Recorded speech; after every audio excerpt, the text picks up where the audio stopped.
Mike's Daily Podcast. Welcome to FF episode 2354, 2354, and Mike Matthews. This is a show that is entitled Mike's Daily Podcast, and we are doing it here right now on the show because Mike Matthews has a time frame that he can do this because his name is Mike Matthews, and this show, because you know it has been sometimes interrupted by things, it breaks the flow, and that's okay because, we all have to go shopping now. Mike's Daily Podcast. We have to, right when we think we've done with the shopping, and why do we not go shopping earlier in the year? There's something about all these holiday lights and stuff. Yeah. Or maybe it's just that we don't have the time. I never have the time. How am I finding time to shop? A lot of it is online. But here, you cannot find online Christmas cards. I have looked. This is what your friend Mike Matthews is. If you have, call me 336MM Daily, 3 + 3 = 6, MM as in Mike Matthews, Daily as in what this podcast will try to be, sometimes gets interrupted. You know that thing. But yes, I have to get that Christmas card off to Mom, who's doing okay. Thank you for your prayers. And then there is my lovely lady friend.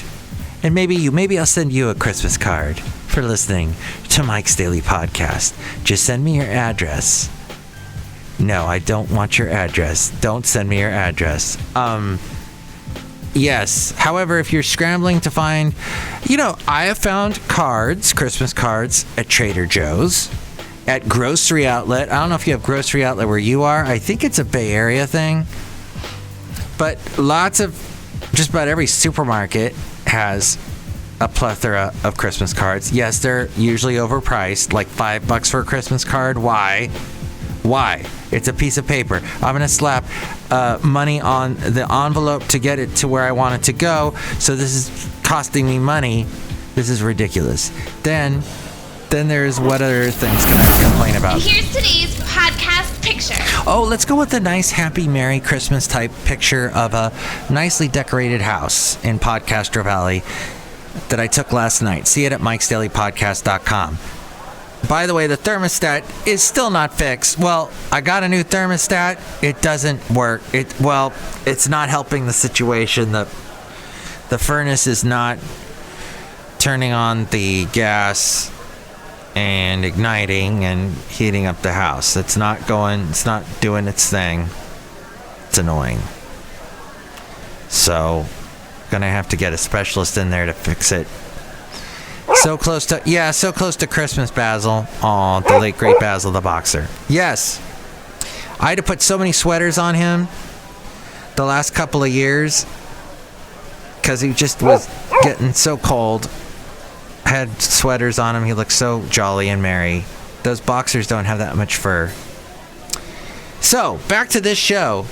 So let's say you're looking for a parking spot. There are very apparently smart ways to do it. 2 physicists came up with this conclusion. Entering from the back of the lot and parking in the first spot you see is inefficient because it requires a lot of walking. Now, I have said on the show before that is not a problem. You should walk. You should get your steps in. I'm still only a little bit over 2,000 steps today, and it's already 5:58, so I'm still going to have to do some walking. So there, you've added to your walking, and that's good exercise. But these 2 physicists, who I guess are rather roly-poly, said also, trying to find the best possible spot is inefficient because it requires a lot of driving. You're wasting gas, causing wear and tear on your car, and also increasing your chances of getting into an accident. How many times has somebody backed out and almost hit you, or has hit you in a parking lot?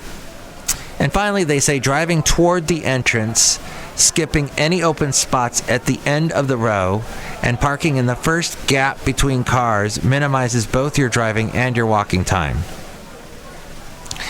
Don't exactly understand that. At the end of the row. So skip any spots at the end of the row and parking in the first gap. They explain that it works because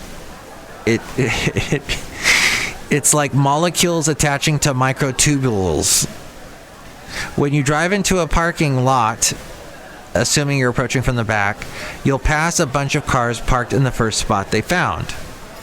You can drive to the front of the lot and look for the best spot, but that wastes time. Instead, look for the first open space between the existing parking cars. These are the parking spots that neither the meek nor the optimistic drivers consider, which means they are the most efficient option for the prudent driver.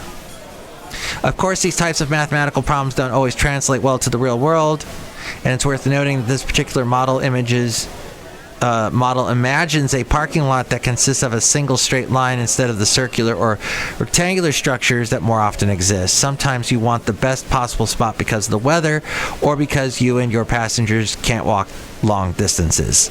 Sometimes every single parking space is full and your only option is to circle the lot until something opens up. Sometimes you'll grab a space in the first gap you see and walk past several better spots you could have taken. But if you're looking for a quick parking strategy that can save time on walking, driving, and asking yourself whether it's better to park in the first available spot or circle the lot for a better one, this tip could work often enough to make it worth it. There you go. That is from lifehacker.com. They have such amazing little things to tell you about. Should you try mindful drinking? What is that? If you've ever woken up at 3 a.m. with hang-anxiety, that post-drunk, pre-sober psychological state of dread-filled limbo, when you question all your life choices, then you'll probably wondered whether you should cut back on drinking. What is mindful drinking? Thinking while drinking. A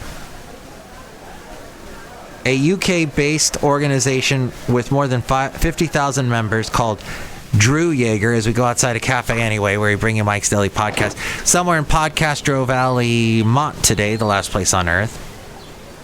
Paying attention to your drinking habits, noticing what's happening in and around you when you drink, and putting alcohol in its place so that it doesn't take up so much of your time and energy. Is mindful drinking the same as sober curious? Okay. The two ideas are related. Sober curious is almost like the precursor to activity engaging in mindful drinking. While the sober curious are beginning to reflect on their relationship with alcohol, those who are mindful drinkers are actively doing so or are taking action following a contemplative period. Contemplative period. All right, so you can read more about that at lifehacker.com. We had an earthquake today, a 6.2 magnitude earthquake. It was an earthquake, and the earthquake was here in Northern California, in the Bay Area, off of Cape Mendocino. Oh, really? I have had podcast pictures of that place. You can see at mikesdailypodcast.com. And today's podcast picture as well is nearly 270 miles away from San Francisco. The 4,000 square mile county that was struck by the quake has a sparse population. The sheriff there added the emergency responders were surveying the damage and there had not been any catastrophic damages. There were numerous aftershocks. No tsunami or other threat to the coastline, thankfully. But hopefully, no big earthquakes around the holidays on land. That would be great if we could have that. No earthquakes. Germany follows France in closing its borders to Britain's. Germany is to add the UK to its equivalent of the red list for travel, closing the country to British tourists and business travelers. The UK will be designated as a virus variant area from midnight on Monday, meaning only German citizens and residents will be allowed to enter. Wow. Closing their borders to British people. This is interesting. What are people going to say about closing borders? And then all that. Oh, somebody said on a conservative talk show that I was listening to, radio show, somebody called in and said, you know, they say that when you get vaccinated, that you will have less symptoms. The symptoms, if you do catch COVID, your symptoms will be not as bad as someone who hasn't been vaccinated. And this guy goes, however, I've known a lot of people that haven't been vaccinated, and when they got COVID, like, they hardly noticed. Like, there were no symptoms at all. I don't know what that reasoning is. Okay. Say that to all the people that, like, have died. Say that to all the people who have breathing issues now. I don't get it. Why don't you want to play it safe? A lot of people don't want to play it safe. Oh, it's their right not to play it safe. Okay, right. But yeah, it's my right to say to you, you maybe should play it safe. Are there other areas in your life you don't play it safe? When you drive? Do you just drive without your hands on the wheel? That kind of thing? You're behind the wheel. Scientists say one common symptom confirms the presence of the variant Omicron. Scientists say there is one common symptom among Omicron patients, and that is scratchy throat. Interesting. So, is it the taste? Is it lack of taste, lack of smell?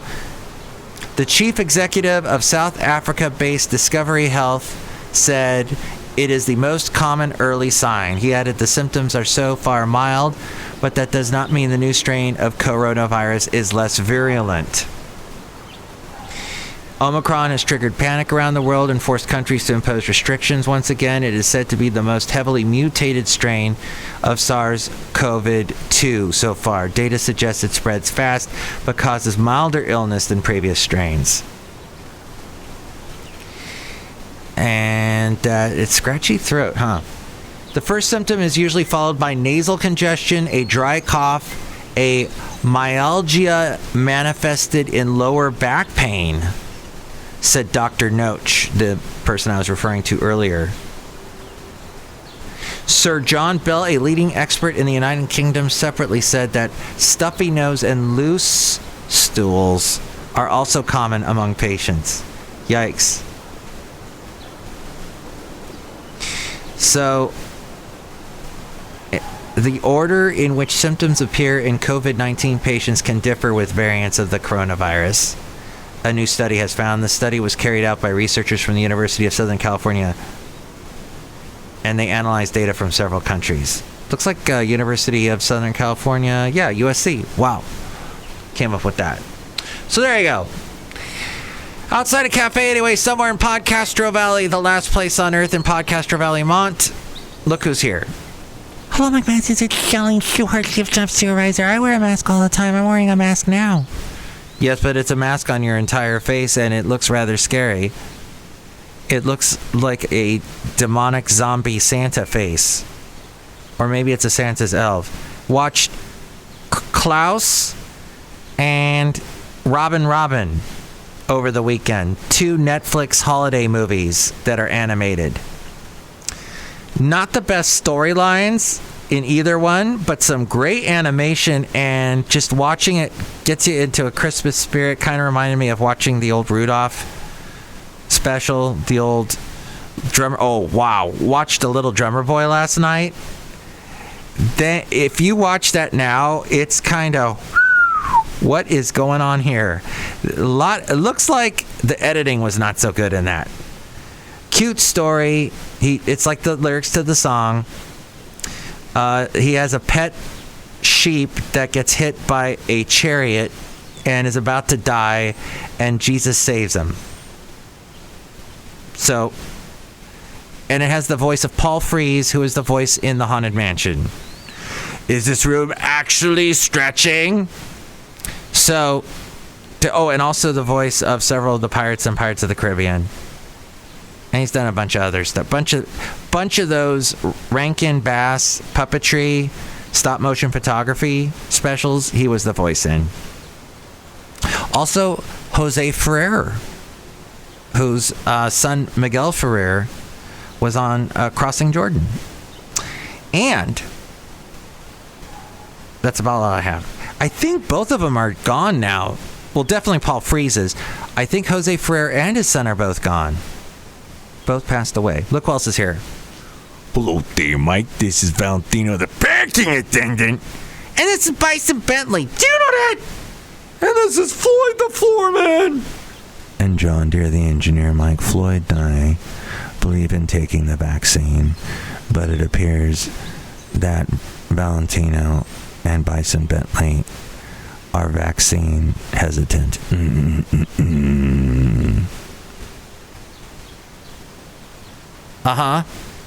Next show, it'll be the wonderful, I guess we'll hear from Floyd the Floorman, John Deere the engineer again, and get to, no wait, we did that this show. So next show it'll be Benita, the Disgruntled Fiddle Player, and the Brewmaster. Got a little confused.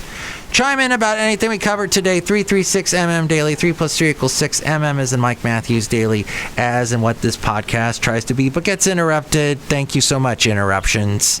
Like holidays and thermostats and whatnot. Mike's Daily Podcast is written and produced and performed by Mike Matthews. His podcast is super easy to find. Download or listen to his show and read his blog at mikesdailypodcast.com. Email Mike now at mikesdailypodcast@gmail.com. See you tomorrow. Bye!